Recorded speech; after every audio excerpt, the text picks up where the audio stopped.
नीयतें खराब हो गई। हमें देख के लोग इस्लाम की तस्वीर कशी करते हैं, इस्लाम को कहते हैं देखो इस्लाम के मानने वाले ऐसे होते हैं, इस्लाम के मानने वाले कैसे होते हैं। देखिए खुदा की कसम मजबूती से कदम अपने रखें इस्लाम की राह पर और मजबूती से अपने आप को बना लें इस्लाम का गिरविदा। फिर तारीख उठा के देखें, यही दिल्ली है हमारी और इसी की जामा मस्जिद है। उर्स की जामा मस्जिद के किसी शेख, किसी इमाम, किसी अमीर की बात नहीं कर रहा हो, एक भीख मांगने वाले की कहानी बता रहा हो जिसने हुजूर का कलमा पढ़ा है लेकिन उसकी पैरियों पर बैठ करके भीख मांगा करता था। अचानक एक दिन उसकी दरवाजे के सामने से अंग्रेज का गुजर हुआ। इसने हाथ फैला करके भीख का सवाल किया। जैसे इसने हाथ फैलाया अंग्रेज ने सोचा चलो मैं भी कुछ पैसा देता चलूं। जेब में हाथ डाला, उसने पर्स से कुछ पैसे निकाले और भिखारी की तरफ बढ़ा के पैसे तो दिए, लेकिन जब उसी पर्स को उसने जेब में रखा हाथ फिसला, पर्स जेब की बजाय नीचे गिर जाता है। वो अंग्रेज तो अंदर चला गया। इसने देखा लगता है शायद ये उसी का पर्स है, उठा के इसने इस नीयत से रख लिया कि ये वापस आएगा तो इसको दे दिया जाएगा। अंदर गया लेकिन इस दरवाजे से गया दूसरे से वापस निकल गया। ये नहीं गुजरा जब घर आया बीवी ने कहा बताओ मस्जिद देखने गए थे मुसलमानों की, कैसी मस्जिद लगी तुम्हें? उसने कहा मस्जिद तो बड़ी खूबसूरत थी लेकिन एक सदमे की बात है। कहा क्या हुआ कि पूरे महीने की सैलरी मिली थी, पर्स के अंदर थी, उसी मस्जिद पे मैं गुजर के जा रहा था, कहीं मेरा पर्स गिर गया है, पूरी महीने की सैलरी चली गई। बीवी ने कहा पैसे का कोई दुख नहीं है, ये तो फिर भी आ जाएगा, लेकिन मेरे सरताज वादा कर एक बार मुझे भी वो मस्जिद दिखा के लाना जिसकी तू तारीफ कर रहा है। अल्लाह अकबर। अंग्रेज ने कहा ठीक है आइंदा फिर मैं जाऊंगा, तुझे साथ लेके जाऊंगा। 8 दिन 10 दिन 15 दिन महीने भर के बाद फिर ये उसी मस्जिद के दरवाजे पे आया और उसी राह से गुजर के मस्जिद के अंदर जा रहा था। इस फकीर की निगाह उस पे पड़ गई, इसने पहचान लिया कहा ये तो वही है जिसने मुझे भीख दी थी। ये सोच करके इसने आवाज दी कहा बाबूजी जरा ठहरो तो सही। उसने कहा क्या बात है? कहा जरा पीछे आइए। पलट के अंग्रेज पीछे आया। कहा कहना क्या चाहते हो, क्यों रोका गया है? कहा बात ये है कि कुछ दिन पहले तुम आए थे। कहा आया था, मैंने तुमसे कुछ पैसे लिए थे। कहा हाँ लिए तो थे। कहा जरा बताओ बाबूजी क्या तुम्हारा पर्स कहीं गिर गया था? उसने कहा हाँ मैं आया था लेकिन मेरा पर्स चला गया था। उसने अपना बत्ता हटाया, हटाने के बाद वो पर्स निकाला, निकाल के कहता कहीं यही पर्स तुम्हारा तो नहीं है। जैसे उसने देखा कि हाथ में लिया पकड़ा, फिर उसके बाद सबसे पहले उसने खोल के देखा इसके अंदर जो पैसे थे वो पैसे हैं कि नहीं है, या खाली पर्स पड़ा हुआ है। जैसे खोला उसके अंदर सारे पैसे रखे हुए थे। उसने पर्स जेब में नहीं रखा। उसने कहा यार बता तो सही ये पर्स मेरा तो गिर गया था, मुझे तो पता भी नहीं था कहाँ गिरा है। ये बता क्या तूने इसके पैसे नहीं देखे? क्या इसमें रखी हुई तूने दौलत नहीं देखी? कहा देखी थी। कहा फिर तूने चुराई क्यों नहीं? अगर तू चाहता इस पैसे को ले जा करके अपना मकान बना सकता था, लेकिन बता तो सही तेरी नीयत खराब क्यों नहीं हुई? उसने कहा यार इसमें एक राज है। कहा कौन सा राज है? कहा ये बात मेरी और मेरे महबूब के बीच की है, रखने दे तू चला जा। उसने कहा बताना तेरी नीयत क्यों खराब हुई? उसने कहा था यार राज की बात यह है कि तू हजरत ईसा का कलमा पढ़ने वाला है, मैं मोहम्मद रसूलुल्लाह का कलमा पढ़ने वाला हूँ। अगर मैंने तेरा पर्स चुरा लिया उसमें से पैसे मार लेता, मैं कुछ दिन जिंदगी गुजार लेता, लेकिन यह भी तो हो सकता था कयामत के दिन तेरा नबी रब के सामने खड़े होकर के मेरे नबी का नाम लेके ये कह देता कि इनके उम्मती ने मेरे उम्मती का पर्स चुराया था, फिर मेरे नबी की तो शर्म से नजर झुक जाती। उसने कहा यार तू क्या जाने, हम जान तो दे सकते हैं लेकिन नबी की इज्जत पे आ जाने नहीं दे सकते। नारे तकबीर, नारे रिसालत, मसलके आला हजरत, मजहबे इस्लाम, हजरत मुफ्ती हम्माद रजा साहिब किबला। जब हमारी नजरें दुरुस्त थी ना तो खुदा की कसम फिर बात ही कुछ और थी। लाजवाब। वो रो दिया, वो रो दिया, रोया और कहता यार जब तू ऐसा है तो तेरा मदीने वाला मुस्तफा कैसा होगा? क्या बात, क्या अगर तू ऐसा है तो मदीने वाला तेरा महबूब कैसा होगा? उसने कहा यार तूने मेरा महबूब देखा नहीं है, जिसने देख लिया है उसने यही बोला है लमयाती नजीर कफी नजरिन मिसले तो नशुद पैदा जाना, जगराज को ताज तोरे सरसो है, तुझको शहे तो सरा जाना। मैं कैसे बताऊं मेरा महबूब कैसा है? बड़े बड़े अक्लमंदों ने ये कह के कलम रोक दिया, कहा सबसे आला व औला हमारा नबी, सबसे बाला व वाला हमारा नबी। तवज्जो है सारे लोगों? जी जी बिल्कुल। सबसे बाला व वाला हमारा नबी, हमारा नबी। लेकिन हमने इज्जत का मयार कुछ और ही बना रखा, कुछ और ही बना रखा। कुछ लोग तो चोरी भी इसलिए करते हैं सोशल मीडिया पे 4 दिन चल जाएं और सेलिब्रिटी बन जाए। माशाअल्लाह हज़रत अल्लामा मौलाना मुफ्ती अखलाक अहमद साहब क़िबला अपने वक्त के बहुत बड़े खतीब भी, अल्लाह सलामत रखे। हज़रत क़िबला तशरीफ ले आए हैं, तवज्जो है आप लोगों को जी। हमने तो मेयार भी ये बना रखा कि बस सेलिब्रिटी हो जाए, चार लोगों के साथ फोटो खींच जाए, बस हो गया काम। बताओ जब कैमरे नहीं थे तो क्या इज्जतें नहीं थी? अब से ज्यादा इज्जतें। और सुने, खाली सेलिब्रिटी के चक्कर में ना रहना, सबसे झूठे फॉलोवर ये सोशल मीडिया के होते। वो कुछ दिन पहले तस्वीर वायरल हुई, ये दीवारें भी हमसे कुछ बोलती हैं लेकिन हम गौर नहीं करते। दीवारें भी कुछ बोलती हैं हमसे, ये टूटी हवेलियां भी कुछ बताती हैं। हाँ? कभी गौर किया करो। तो वो एक तस्वीर वायरल हुई और इसमें सिर्फ इतना कहा था कि देखो ये लाश पड़ी है हॉस्पिटल के बाहर और इसे कोई लेने तक नहीं आया। जब उसके नीचे की खबर पड़ी ना तो रोंगटे खड़े हो गए। का सोशल मीडिया पे इसके 2 करोड़ फॉलोवर थे, लेकिन आज ये हॉस्पिटल के बाहर पड़ी ये लाश, कोई इसे देखने तक नहीं आया। ये झूठी शान और शौकत है, झूठी शान और शौकत है। इस पे भरोसा ना करना। सेलिब्रिटी ऐसे नहीं बना करते।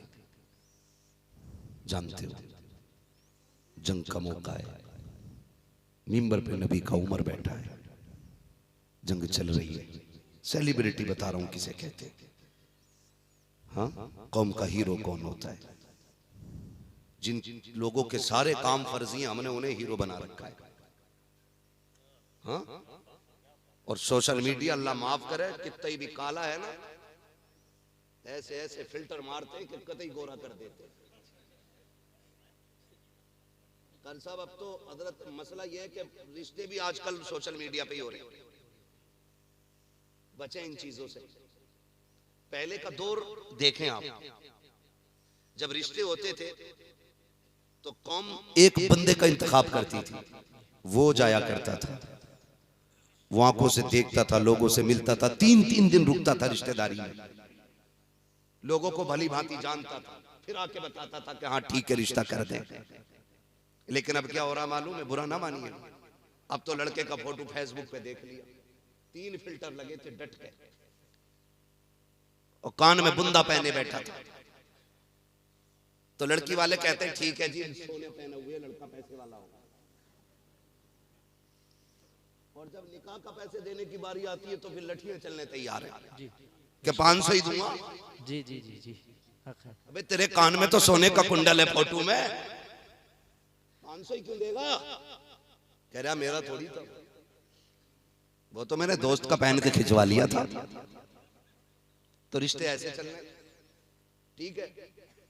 और लड़कियों को भी अल्लाह माफ करे, बुरा ना मानिएगा, पहले बड़े छानबीन के रिश्ते होते थे कि दादी पारसा है कि नहीं, नानी शान वाली है कि नहीं, तब जाके नवासी और पोती का रिश्ता होता था।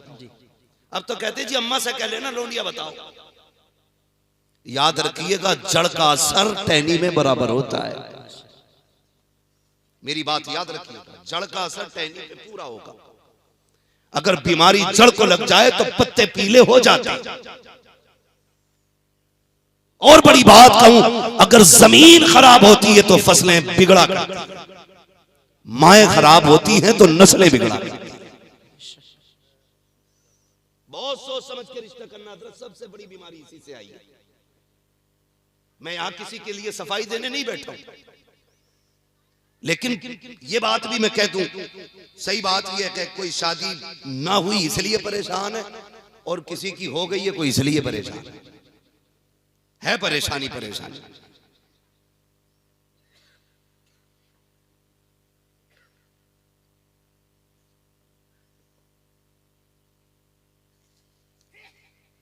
ये भी एक मसला रहता है। शायरों पे तो फरमाइशें आती है ना, मौलवी पे भी फरमाइश डालते हैं। भैया देखो, यहाँ हम तैयारी करके नहीं बात करते।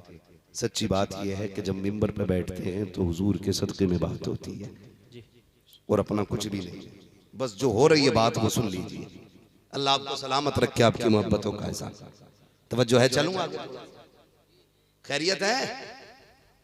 सर क्यों हिला रहे हैं भाई? जरा बोलें खैरियत है? अल्लाह सलामत रखे और खैरियत से रखे। तो रिश्ते जो हैं बड़ी अजीब तरीके से हजरत रिश्ते चल रहे। फोटो डाल दो, डाल दिया, और लड़का के घर में जवान है ना, बाप कहता बेटे रिश्ता कर दें तुम्हारा। अब्बा किधर करना है? कि तेरी खाला ना गरीब है बेटे, उसकी बेटी ठीक ठाक है, वहां करने का इरादा। कहता ना वहां ना करियो। कहा क्यों? कि मैंने बुद्धा की शादी में ना एक लड़की देखी थी। ये गलत नहीं है, सच्ची बात कह रहा हूं, नौजवानों सुने मेरी बात। कि फलां की शादी में देखी थी, कैसे थी? का बाल बड़े लंबे थे। अब्बा एक ही झपट पड़ी, अभी तक दिमाग से नहीं निकल रही है। बेटे ये इश्क नहीं, ये बीमारी लग गई है, अपने दिमाग का इलाज करा। कई बार भूत भी देखने में खूबसूरत नजर आया करते हैं। और रह गई माज़अल्लाह शादी की बात, तो वहां तो देखो ऐसे ऐसे मेकअप और बेगैरतियां कि शर्म आया करती है। न तो शादी और ब्याह में देखने के बाद, मैरिज हॉलों में फंक्शनों में देखने के बाद, पार्टियों में लड़कियों को देखने के बाद रिश्ते की तैयारियों में लग जाया करते हो। बाप की बात का इनकार कर दिया करते हो। कितनी आसानी से कहते हो नहीं तुम्हें क्या पता बहू कैसी होनी चाहिए, तुम पुराने जमाने का मॉडल हो, हम नए दौर के लोग हैं, हम बताएंगे बहू कैसी होनी चाहिए घर की। अरे नादान बता तो सकी, तूने तो भी एक झपट देखी है, तुझे क्या पता औरत कैसी होनी चाहिए? उस बाप से पूछ जिसने 30 साल एक खातून के साथ गुजारे हैं, औरत में कौन सी अच्छाई होनी चाहिए, कौन सी बुराई नहीं होनी चाहिए, उसी बाप से कह दिया करते हो। शादी अपनी मर्जी से की जानी है। जब तुम शादी ब्याह के लिए मैरिज हॉलों से देखी हुई लड़कियां, तमाशे और डांस पार्टियों से देखी हुई लड़कियां, और जाकर के फंक्शनों से बेगैरती के लिबास में टहलने वाली लड़कियां अपने घर की बहू बनाते हो, तो इज्जतों के जनाजे नहीं, बरकतें भी रूठ जाया करती हैं, रहमतें भी चली जाया करती हैं। 3 महीने नहीं गुजरते हैं, कभी कलियर लेके जा रहे हो, कभी अजमेर लेके जा रहे हो, कभी देवा शरीफ लेके जा रहे हो। मैंने कहा किधर लेके जा रहा है? कब भूत नहीं उतर रहा है, कई मजारों पे इलाज करा लिया, नादान ये भूत नहीं आया है, ये पूरी भूतनी है। भूत उसका उतरता है जिस पे आया करता है, जो खुद भूतनी होती है उसका इलाज नहीं होता है। इलाज तुझे शादी से पहले करना था। कौन सा इलाज? कि तू अपनी जिंदगी के लिए किसी पार्टी से लड़की का इंतखाब न करता, सजदे के मुसल्लों से तू लड़की का इंतखाब करता, पारसा घरानों से इंतखाब करता, हुस्न कैसा भी होता, इबादत गुजार लड़की लाता, तेरा घर भी महक जाता, तेरी नस्लें भी महक जाती। नारे तकबीर, नारे रिसालत, मसलके आला हजरत हजरत अल्लामा मुफ्ती हम्माद रजा साहब क़िबला। नारे तकबीर, नारे रिसालत, जिंदाबाद। तवज्जो है आप लोगों को? तो बंदा लगा पड़ा भाई उसी में, फोटो देख के हो गई शादी। सोच समझ के नौजवानों, ये शादी ब्याह के फैसले गुड़िया गुड्डों के खेल नहीं होते। फिर उसके नतीजे में तलाकों की कसरत होती है। जब तलाक कसरत से होती है तो लोग इस्लाम पे उंगली उठाते हैं, इस्लाम पे उंगली उठाते हैं। निभाने वालों के लिए इस्लाम ने कितनी बरकतें रखी है। हाँ, बातें बिगड़ती जा रही हैं, हालात बदलते जा रहे हैं। नौजवानों हमें अपने कदम बेहतर करने, सेलिब्रिटी समझते हैं 4 दिन फॉलो हो जाए हमारा, 4 लोग हमें सलाम करने लग जाए, हो गए हम। कुछ भी नहीं है, आंख बंद होने की देर है। सारे सलाम करने वाले रखे रह जाएंगे, सारे फॉलोवर रखे रह जाएंगे, बस आंख लगने की देर है। धक्का देने दो मौत को एक, देखना सब कुछ छीन लिया जाता है। नाम, पहचान, निशानियां सारी खत्म। सिर्फ एक लाश के सिवा कुछ नहीं बचते हो, एक लाश के सिवा कुछ नहीं बचते। मैं बात कह रहा था, हम लोग सेलिब्रिटी उसे समझते हैं जिसका सोशल मीडिया पे चर्चा हो। सुने जरा, हजरत उमर फारूक आज़म, जंग का मौका है, मिंबर पे बैठे, अचानक कह देते हैं या सारी अल जबल। ये जुमला आपकी जबान से निकला, सारे लोग हैरत में पड़ जाते हैं। उमर मस्जिद में और सारी जंग में है। भाई ये क्या हुआ अचानक? महीने बाद जब लश्कर लौटा और आके हजरत उमर की बारगाह में सलामी पेश की, लोगों ने कहा बड़े खुश लग रहे हो, कहा जंग जीत के आए हैं। ये भी एक बात जहन से साफ कर ले पहले, हमारा इस्लाम किसी पे हमला करने की इजाजत नहीं देता, अपना दिफा करने का इजाजत देता है। हाँ, ये जहन में बात रखिएगा। जो हमसे नफरत नहीं करता है, हम उससे नफरत नहीं करते, और जो हमें एक नजर देखना नहीं चाहता है, हम उसे आधी नजर देखना नहीं चाहते। ये है हमारा इस्लाम का मिजाज। प्यार बांटो, प्यार मिलेगा। नफरतों के बीज बोओगे तो नफरतों के सिवा कुछ नहीं मिलेगा। प्यार का बीज बोइए, प्यार का बीज बोइए। बस मेरी बात पर गौर कीजिए। जब पलटा वापस लश्कर, कैसे जीते? कहा हम तो हार रहे थे। हजरत उमर ने कहा था पहाड़ पकड़ लो, पहाड़ पे चढ़ जाओ। कहने लगे उमर तो यहां थे। कहा लेकिन कसम है पैदा करने वाले की, महीने का फासला था, मीलों की मसाफत थी। का ऐसा लग रहा था जैसे उमर मेरे कान के पास से आवाज दे रहे हो। ये बात इतनी मशहूर हो गई, मक्का मदीना सब में शोर हो गया। अरे उमर देखो मदीने में बैठ के ना मीलों दूर की मसाफत तक का देख भी लेता है और आवाज भी पहुंचा देता है। लोगों में बातें होने लगी। ये बात चलते चलते मक्का शरीफ तक आ गई। मक्का शरीफ में आपका ना बचपन का एक दोस्त भी रहता था, बेदीन था वो। उसने कहा ये कैसा हो सकता, उमर मेरे साथ रहा है, मेरे साथ खेला कूदा है, ये बात कैसे हो सकती है? वो यहां से मीलों तक का देख ले। आया हम भी जाके पता करें। मक्का शरीफ से आया दौड़ा दौड़ा मदीना। उमर कहां मिलेंगे, उमर कहां है? लोगों ने कहा लहजा नीचा कर, उमर अमीरुल मोमिनीन है। उसने कहा तुम्हारा अमीरुल मोमिनीन है, मेरा तो यार लगता है, मेरा बचपन का साथी है। किसी ने कहा जाओ, वो मस्जिद से निकलते होंगे। गया मस्जिद से, हजरत उमर निकल रहे थे। इसने हाथ पकड़ा, कहने लगा यार उमर एक बात बता, जो मैंने सुना है वो सच है? कहा क्या? कहा मैंने सुना है कि तू यहाँ बैठे बैठे महीनों की मसाफत की दूरी कभी देख लेता है और वहां तक तेरी आवाज भी चली जाती है। हजरत उमर ने मुस्कुरा के कहा तूने सच सुना है, तूने सच, जोर से तूने सच सुना है, और जोर से तूने सच सुना है, सच सुना है। कहा यार बता तो सही, बचपन में हम एक साथ ऊंट चराया करते थे, तेरा ऊंट गुम जाता था, तेरा बाप डांटता था खत्ताब, तो मैं दौड़ के जाता था, तेरा ऊंट तलाश करके लाता था, तुझे अपना ऊंट नहीं मिला करता था। आज ये तो बता कमाल कैसे मिल गया है, यहाँ बैठे बैठे इतनी दूर का कैसे देख लेता है, और कल तुझे ऊंट नजर नहीं आता था। हजरत उमर ने बड़ी बात कही थी, फरमाया था सुन, जब तेरे दोस्त थे तो कुछ नजर नहीं आता था, जब से हुजूर के दोस्त हो गए हैं सारा जमाना नजर आने लगा। नारे तकबीर, नारे रिसालत, मसलके आला हजरत, जश्न दस्तारबंदी हजरत अल्लामा मुफ्ती हम्माद रजा साहब क़िबला। नारे तकबीर, नारे रिसालत, जिंदाबाद जिंदाबाद। मसला कोई नहीं बनता है जनाजे में कितने लोग आएंगे कितने नहीं, बस इतनी कोशिश कीजिएगा, किरदार बनाइए ऐसा कि लोग देख के मजहब इस्लाम के बारे में सोचने पे मजबूर हो जाए। हमारे कुछ नौजवानों में पीछे लॉकडाउन हुआ था, खुदा की कसम आज भी ख्याल आता, दिल से दुआएं निकलती हैं। जब लोग जिंदगी और मौत की लड़ाई लड़ रहे थे और परदेसी पैदल दौड़ रहे थे, हम जानते हैं, हमने देखा कितने कलमा पढ़ने वाले रोडों पे खड़े होकर के जान की फिक्र किए बगैर भूखों को खाना खिला रहे थे, प्यासों को पानी पिला रहे थे, और वह किरदार अदा करके दिखाया था कि रहती दुनिया तक उनकी मिसाल नहीं मिल सकती। सिर्फ एक शय में नहीं, हर शय में किरदार अपना उनका। नफरतें खत्म करो। अभी हम अपनों को प्यार नहीं दे पा रहे, दूसरों को प्यार कहां से देंगे? ये दीवारें क्यों उठ रही हैं? इसलिए कि मैं नहीं चाहता मेरे पैर की करवट में किसी का पैर आए, मैं नहीं चाहता मेरे बगल में कोई खड़ा हो, मैं नहीं चाहता कोई मेरे मुकाबले में आए। ओ यार जिंदगी गुजर जानी है, नहीं बचनी।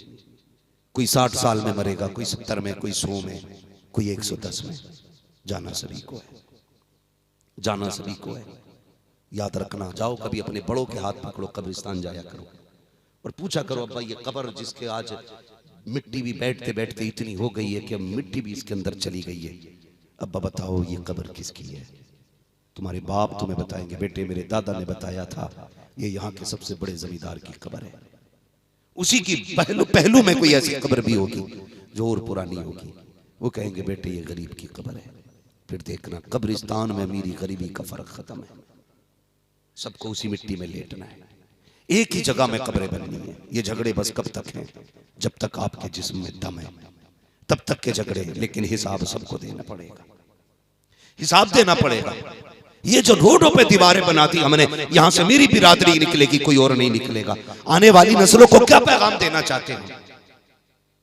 पहले ये दीवारें घर में खड़ी होना शुरू हुई, घर के घर हुए बने, अब ये घर से निकल करके आ गई, फिर मोहल्लों में तकसीम हो गए हम, अब रास्ते भी बंटने लग गए हमारे कि इस रास्ते पे हम नहीं चलेंगे तुम चलोगे।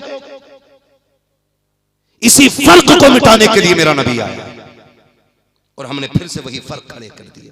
फिर डॉक्टर इकबाल का ये शेर सुनिए, यूं तो सैयद भी हो, मिर्जा भी हो, अफगान भी हो, तुम सभी कुछ हो, बताओ कि मुसलमान भी हो।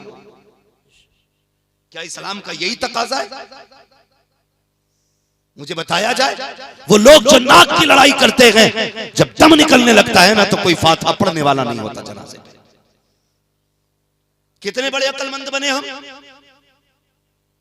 बेटे से कह रहा हॉस्पिटल बनाना जरूर। एक ने कहा बेटे को इसलिए डॉक्टर बनाया ताकि बुढ़ापे में इलाज अच्छा हो जाए। एक ने कहा मैं इंजीनियर बनाऊंगा, एक ने कहा वकील बनाऊंगा। कहा क्योंकि पूरे मोहल्ले से परेशान हो, इतने मुकदमे गए, बेटा अपना वकील होगा ना सबको एक तरफ से देख लेगा। यार तुमने दुनिया संवारने के लिए डॉक्टर बनाया, वकील बनाया, अपनी दुनिया को संवारने के लिए इंजीनियर बनाया, क्या कि अच्छा होता आखिरत संवारने के लिए एक मुस्तफा के दीन का सिपाही बना दिया होता, एक बेटे को आशिक रसूल बना दिया होता। इस तंग नजरी के आलम में हालात तो देखिए हमारे, हम कितने गरीब होते जा रहे हैं, इतने गरीब हैं सांसें अटकने लगती हैं। एक बच्चे को गिलास का पानी दिया जाता है, जा बेटे हाफिज जी से दम करा के ला। बच्चा दौड़ के जाता है, जाके कहता अल्लामा अखलाक साहब तो पानी पे दम कर दीजिए। कहा किस लिए? कहा मेरे बाप का दम नहीं निकल रहा है। अल्लाह अकबर, पानी पे दम किया जा रहा है लेकिन दत्ती बंद हो चुकी है। अब पानी भी पिलाए तो पिलाए कैसे? हलक के नीचे पानी तक नहीं जा रहा है। और यार ऐसी बेबसी की मौत मरने से बेहतर है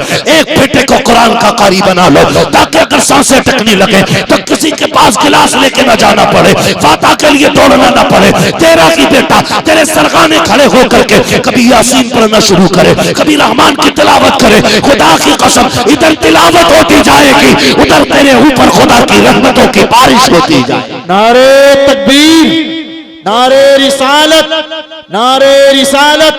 हजरत अल्लामा मुफ्ती हम्माद रजा साहब क़िबला, नारे तकबीर, नारे रिसालत। जो तैयारी हमें करनी थी हम कर ही नहीं पाए। और ये झगड़े अल्लाह का फजल है, उलमा में नहीं। जो इल्म वाले लोग होते हैं वो ये लड़ाइयां नहीं लड़ते। इसलिए निकलिए इन लड़ाइयों से। काबिलियत, दौलत, शान और शौकत ये सारी अपनी जगह है, हुजूर की गुलामी अपनी जगह है। मेरे हुजूर ने दीन दिया, अखलाक दिए, दुनिया में रहने सहने का तरीका सिखाया, लेकिन हमने सब कुछ भुला दिया। तरीक़े मुस्तफ़ा को छोड़ना के वजह बर्बादी। इसी से कौम दुनिया में हुई बेइक़्तिदार अपनी। हमें करनी है शहनशाही पतहा की रजा जोई, वो अपने हो गए तो रहमत परवरदिगार अपनी। और तंग नजरी हमारी देखें, बुरा ना मानिएगा, सिर्फ नीयत का फेर है, नीयत का। मस्जिद में जाके बैठ रहा अगली सफ में, पंखे के लिए भी लड़ाई मार दी। एक जगह गोली चल गई हजरत, नमाजी पटक दिया एक। मकतूल भी नमाजी, कातिल भी नमाजी। क्या सजदे हैं हमारे, सोचें यार क्या सजदे हैं हमारे। मस्जिद में जाके बैठ के कह रहे आप बता दिया उसे बुद्धा को देख लूंगा मैं निकल कर। ये इबादत है हमारी। अल्लाह कहता सुन, तू मेरी मस्जिद में आके लाख सजदे कर, तूने कपड़े भी सफेद पहन लिए, गुस्ल भी 6-6 बार कर लिया, लेकिन अगर दिल साफ नहीं है तो फिर कुछ भी साफ नहीं है। ये जो कीना रख रखा है ना इसके अंदर, पहले इसे धोना पड़ेगा। जब तक बुग़्ज़ो हसद का जनाजा नहीं निकलेगा ना तब तक हम कुछ नहीं कर पाएंगे। तो मस्जिद में बैठ रहा तो पंखा, एक साहब नमाज पढ़ने चले, दूसरे ने बंद कर दिया। एक कह रहा तूने क्यों बंद करा? बोले तेरे बाप का क्या? उसने कहा पंखा मैंने लगवाया था। ये घटिया सोचे हमारी। आज की बातें हो गई। क्या रहा बड़ा मुश्किल है मस्जिद में रुकना बिना पंखे के। आज तो कालीन है, पंखे हैं, टंकी है, टोटी है, हवा है। पूछ कभी बिलाल से सजदे कैसे होते थे। एक जमाने तक मस्जिद नबी की छत ऐसी रही कि धूप भी छन के गिरा करती, लोगों ने भीग के सजदे किए, लेकिन कभी उन्होंने ये नहीं कहा कि मजा नहीं आएगा। वजह क्या है? क्यों इबादत में मजा नहीं आया? दिमाग इबादत में नहीं है, दिमाग तो पंखे पे लगा है। हाँ, दिमाग पंखे पे लगा, नमाज में बंद हो जाए, नियत तोड़ के कहता किन्ने करावे। ये इबादत है हमारी। बदलो यार अपने रंग। जब इबादत भी किया करो ना तो ऐसे यार, कभी कभी ऑफिस भी जाना पड़ता है ना, डीएम एसडीएम के यहाँ पे भी कभी जाना पड़ता है हम लोगों को। तो वहां देखो एक मुख्तसर सा एक छोटा सा अधिकारी है, जिंदगी का मालिक नहीं है, एक इलाके का, एक मुहित जमीन का, एक लिमिटेड हिस्से का मालिक है वो। लेकिन मजाल है उसकी बारगाह में खड़े होकर कोई सांस जोर से ले ले, मोबाइल नहीं बच सकता अंदर, साइलेंट, आप आवाज नहीं निकाल सकते। क्यों? एसओ साहब है, सीओ साहब है। सोच, अगर एसओ और सीओ का डर इतना है तो फिर खुदा का डर कितना होना चाहिए? है कोई डर खुदा का? कौन नहीं मार रहा, आप नमाज में भी कौन नहीं चल रही है।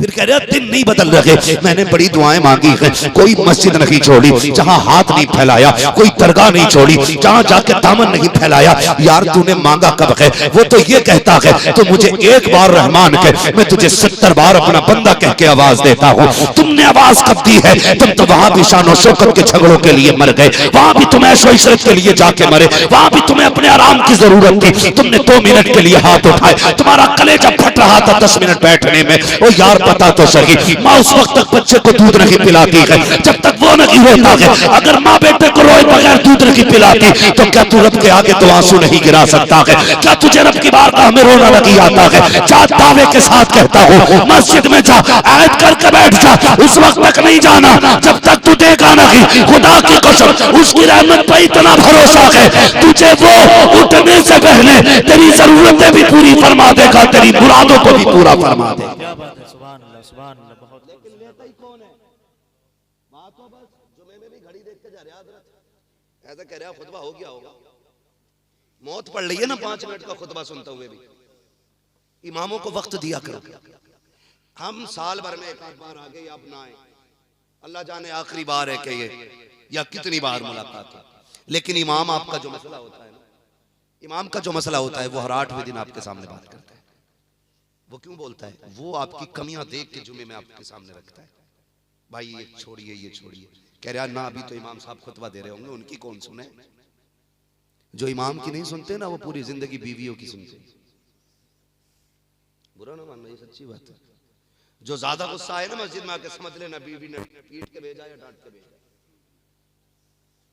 यही मसला है। वरना इबादत करने आए हो अल्लाह के घर में, मसला क्या भाई? तो ये हालात है हमारे। अपनी जहनियत बदलें। तो मस्जिद में बैठते हैं जुमे के दिन, वो लोटा घूमता, कुछ जगह पे वो गोलक चलाई जाती है, चू चू चू चू, तो उसमें ऐसे जेब में हाथ डालेगा और सबसे पुराना नोट निकालेगा। 100 के 10 नोट होंगे, एक सबसे पुराना होगा वो डालेगा गोलक। जबकि मुझे एक बात बताइए, अगर 2 नोट हम ले लें, इसमें एक नया है एक पुराना है, कितने का ये? बोले नोटों की तो सबको परख होगी ना, कितने का ये? और दोनों ही 50 के ना। ये थोड़ा सा पुराना है और ये 51 में चलेगा, ये 49 में चलेगा, चलने दोनों कितने में? लेकिन ऐसे बैठे रहेगा एक एक हिसाब लगा के ये है, ये डाल। हजरत कभी गोलक खुलती है तो एक जो नोट चिपका हुआ होता, आधा टुकड़ा 10 का और आधा 20 का। भाई आपकी जेब में ये थे ना, ये 2 नोट थे और दोनों ही 50 के थे। सुने नौजवान मेरी बात, मैं नारे लगवाने नहीं आया, अंदाज़े में मेरा बहुत शौक नहीं है, शायद के उतर जाए तेरे दिल में मेरी बात। ये 2 नोट निकले, तुमने जब पुराना नोट निकाला, रब ने कहा फरिश्तों देखो तो सही, ये मेरे घर में बैठा है, मुझसे मोहब्बत का दावा करता है, जो देखने में घटिया है उसका इंतखाब मेरे लिए किया है, जो देखने में नया था उसको अपने लिए रख लिया है। बताओ इसकी मोहब्बत सच्ची है कि पक्की है? इसकी मोहब्बत कच्ची है कि पक्की है? बताओ तो सही। अब बताओ, ये दुआएं मांगेगा, ये मुझसे सवाल करेगा, मुझे बताओ इसने काम कैसा किया है? जो गला सड़ा था वो मुझे दे के गया, जो साफ सुथरा था ये खुद लेके चला गया, जबकि उसने कुरान में कहा था लन तनालुल बिर्रा हत्ता तुनफिकू मिम्मा तुहिब्बून, तुम्हें उस वक्त तक कामयाबी नहीं मिलेगी जब तक अपनी महबूब से को अपने रब की बारगाह में ना दो। अगर तेरी जेब के अंदर सैकड़ों नोट भी थे तो सबसे नया नोट निकालता और खुदा की राह में देता, ताकि फरिश्ते कहते मुबारक हो तेरी मोहब्बत सच्ची हो गई है, जो अच्छा था वो खुदा को दे दिया है, जो घटिया था तूने अपने लिए रख लिया। नारे तकबीर, नारे रिसालत, मसलके आला हजरत हजरत अल्लामा मुफ्ती हम्माद रजा साहब क़िबला, जश्न दस्तारबंदी, नारे तकबीर, नारे रिसालत, जिंदाबाद। सच्ची मोहब्बत करें अल्लाह से, और जो सच्ची मोहब्बत करता है अल्लाह फिर उसे देता है, अल्लाह उसे देता है। ये अक्सर भी मैंने देखा है, लोग उशर भी देते हैं ना, तो जिसमें सबसे ज्यादा गांठें होती है ना, वही वाला गेहूं मदरसे को जागा। प्योर वाला ना हजरत, प्योर वाला जो गेहूं है ना, वो चक्की पे जाता है। अगर प्योर वाला आ गया और 2 ही क्विंटल आना किसी खेत से, वो देखता मट्टी कौन से में ज्यादा आना, यही दे दो उशर में। सोचें जरा, यही दे दो, अब तो बुरा ना मानिए। मैं अल्लाह का शुक्र है, मैं सुन्नी बरेलवी हूं, मैं सिलसिलों का मुखालिफ नहीं, क्योंकि मैं भी किसी न किसी सिलसिले से जुड़ा हूं। मैं भी बुजुर्गों का एहतराम करता हूं।